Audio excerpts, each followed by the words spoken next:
நமக்கெல்லாம் ஒரு பேர் வச்சிருக்கிறாங்க. நாள் பார்த்து நட்சத்திரம் பார்த்து மொட்டை அடித்து காது கொடுத்து மாமா மடியில் உட்கார வச்சு ஒரு பேர் வச்சாங்க. இந்த பேர் எத்தனை நாளைக்கு இருக்குன்னு நினைக்கிறீங்க? உடம்புக்குள்ள உயிர் தங்கி இருக்கிற வரைக்கும். அவர் புறப்பட்டார், ஆவியார் புறப்பட்டார்னா என்ன ஆயிரும்? பேரை நீக்கிடுவாங்க, வேற ஒரு பேர் வச்சிருவாங்க.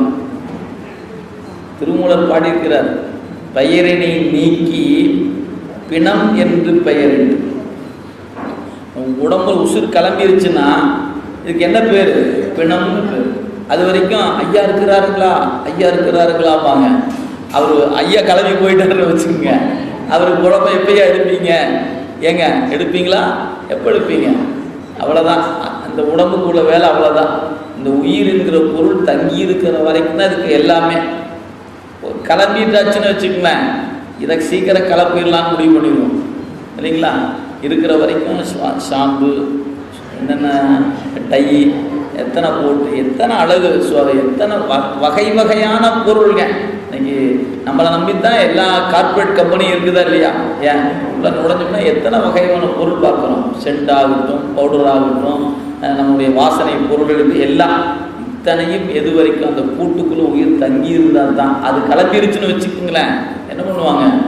மூக்கில் 2 பஞ்சு வச்சுருவாங்க, வாய்க்கு 1 பஞ்சு வச்சுருவாங்க, கால் கட்டு ஒன்று போட்டுருவாங்க, கை கட்டு ஒன்று போட்டுருவாங்க, காதில் 2 பஞ்சு வச்சுருவாங்க. ஏன்? உள்ளுக்குள்ள இருக்கிற காற்று வெளியே வந்துச்சுன்னா நமக்கு நோய் வந்துருவியா வச்சு அட முதல்ல. எங்க இது வரைக்கும் அவர் தானே எல்லாம் தான் பண்ணார். முதல்ல வச்சு அடைய முதல்ல என்ன பண்ண? ஏன் காதில் மூக்கில் பஞ்சு வைக்கிறோம் தெரியுங்களா? இறந்து போன பிறகு ஏன் மூக்கில் பஞ்சு வைக்கப்படுகிறது? வாய்க்கட்டு ஏன் போடுறோம்? வாய் திறந்துருந்தான்னு வச்சுக்க, ஏன் போடுறோம்? வாய் அவர் இறந்துட்டான்னு தெரிஞ்சுனே முதல் வேலையை என்ன தெரியுமா பண்ணுவோம்? வாய்க்கு திறந்துருந்தாங்க முதல் க்ளோஸ் பண்ணி வச்சுருவோம். ஏன்? ரொம்ப நேரம் ஆயிடுச்சுன்னா வாய்க்கு மூட முடியாது, அப்படியே நின்றுக்கும். அதனால உசுக்கு போய் தெரிஞ்சுன்னா முதல்ல வாயை அமுத்தி விட்டு அதுக்கப்புறம் ஒரு கட்டை கட்டிடுவோம்.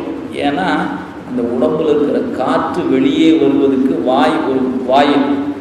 அந்த காற்று நோயை ஏற்படுத்துகிற காற்று. அதனால என்ன பண்ணாங்க தெரியுங்களா? இறந்துட்டாங்கன்னா போயிட்டு சடங்குகள்லாம் முடிச்சுட்டு ஒரு குழியில் போட்டிருந்தாங்க. வேற நோக்கமெல்லாம் ஒன்றும் இல்லை.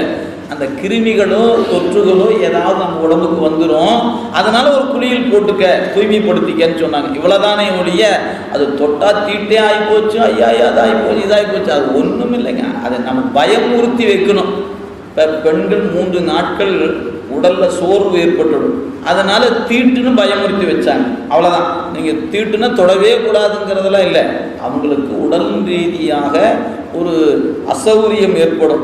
எனவே அந்த 3 நாட்கள் அவங்களுக்கு வேலை கொடுக்காதீங்க, அவங்க ஓய்வு எடுக்கட்டும். இன்றைக்கி யாருங்க ஓய்வு கொடுக்குறோம்? ஏதாவது அரசு ஆசிரியர் பணி இருக்கிறோம், பேங்க்கு போகிறோம். நீங்கள் 3 நாளைக்கு நீங்கள் பேங்க் வர வேண்டாம், நீங்கள் வீட்டிலே ரெஸ்ட் எடுங்கன்னு சொல்கிறாங்களா என்ன? சரி, அங்கே தான் ரெஸ்ட் எடுத்துணும். ஒருவேளை கம்பெனி தான் ரெஸ்ட் கொடுத்து நான் வீட்டில் இருக்கும் ரெஸ்ட்டாக கொடுப்பாங்கிறீங்க. அன்றைக்கி தான் எல்லா வேலையும் நம்ம தலையில் வந்து போகும். அதனால் இது ஒரு உடல் ரீதியாக ஏற்படுகின்ற சிக்கலுக்காக நம்முடைய பெரியவங்க தீட்டுன்னு சொல்லி பயமுறுத்தி வச்சாங்க. நாம் இப்போ என்ன பண்ணிட்டோம்? விளக்கேற்றக்கூடாது, சாமி கும்பிடக்கூடாது, ஐயோ நான் முன்னாள் தீட்டு, ஐயோ நான் அந்த பக்கம் போகக்கூடாது, ஐயோ அந்த சாமி ரூமியை திறந்துடாதீங்க, கூட்டி வைங்க அப்படின்னு வாய்ப்போச்சு. இப்போ எதுக்கு? ஏன்னா தீட்டுனா என்ன பொருள் தெரியாமல் விளங்குறோம். நீங்கள் இதனுடைய நோக்கம் என்ன அப்படின்னா, ஓய்வு தேவை என்பது பொருள். அவ்வளோதான், வேற ஒன்றும் எந்த காரணமும் அல்ல. நீங்கள் அந்த ஒரு பெண் அந்த அந்த பூப்பு எய்துவதை விழாவாக கொண்டாடுகிறவங்க. அந்த பெண் அந்த ஒரு குறிப்பிட்ட ஒரு 15-20 வயசு ஆச்சுங்க, அந்த பெண் அந்த பூப்பு அடையவில்லை என்று சொன்னால் அந்த பெற்றோர் படுகிற பாடு தெரியுமா உங்களுக்கு? ஐயோ என் குழந்தை 20 வயசு ஆச்சுங்க, இன்னும் அந்த பருவம் அவள் அடையவில்லை என்று சொன்னால் தவிக்கிறோம்.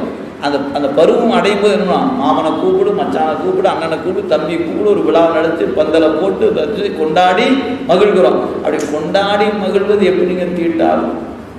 அதுதான் செய்கிறோம். ஒரு பக்கம் கொண்டாடவும் செய்கிறோம், ஒரு பக்கம் தீட்டுன்னு சொல்லி அடைச்சி வச்சுக்கிறோம் இல்லைங்களா?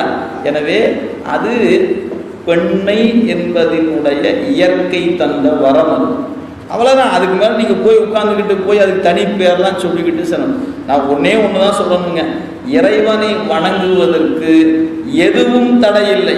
எது தடையாக சொன்னாலும் ஒதுக்கி வச்சுட்டு சாமி கும்பிட்றது மட்டும் செஞ்சுக்கிட்டு இருந்தாலும் நீங்கள் தீட்டுங்க, இங்கே கும்பிடாதீங்க, 3 நாள் சாமி கும்பிடக்கூடாது தீட்டு அப்படின்னு ஒதுக்கி வச்சுட்டு சாமி பக்கமே அதெல்லாம் நினைக்கவே நீங்கள் அது சிவபெருமான் வந்து சொல்லட்டும் நம்மகிட்ட, அதே 3 நாள் நீ வந்து தீட்டு நீ தொடாத எனக்கு கும்பிடாத அப்படின்னு நனவுல வர வேண்டாம் சார், கனவுல தான் ஒருத்தமை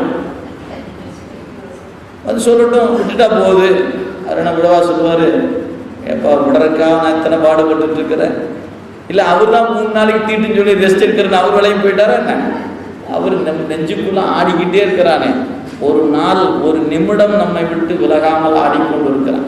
எனவே இதெல்லாம் உலக பார்வையில் அப்படிலாம் நினச்சிட்டு இருப்பாங்க. நீங்கள் இதை போய் மற்றவங்க சொன்னீங்க வச்சுக்கலாம், ஐயோ அப்படிலாம் இல்லை அதெல்லாம் சும்மா இருப்பாங்க. நீங்கள் யார்ட்டையும் சொல்ல வேண்டியது இல்லைங்க, உங்கள் சாமியாச்சு நீங்களாச்சு. 4 ஊர் சாமி கும்பிடுங்க, 4 ஊர் வழிபாட்டை பண்ணுங்க, திருமுறை படிங்க, இறைவன் மென்மேல் உங்கள் அறிவை வளர்ச்சிக்குள்ள கொண்டு நிறுத்துவானே ஒழிய துன்பம் ஒருபோதும் ஆகும். இதுதான் உண்மை. அது நீங்கள் அனுபவம், இதெல்லாம் அனுபவிச்சா தாங்க விளங்கும், வேற ஒன்றும் இல்லை. எனவே அச்சப்பட்டு ஒதுங்கி நின்னீங்கன்னா ஆயுட்காலம் வரைக்கும் அப்படித்தான் நிற்க வேண்டும். என்னுடைய பெருமான் என்னுடைய இறைவன் என்ற உணர்வு மேலோங்கும் போது இதெல்லாம் கலந்து போடும். எனவே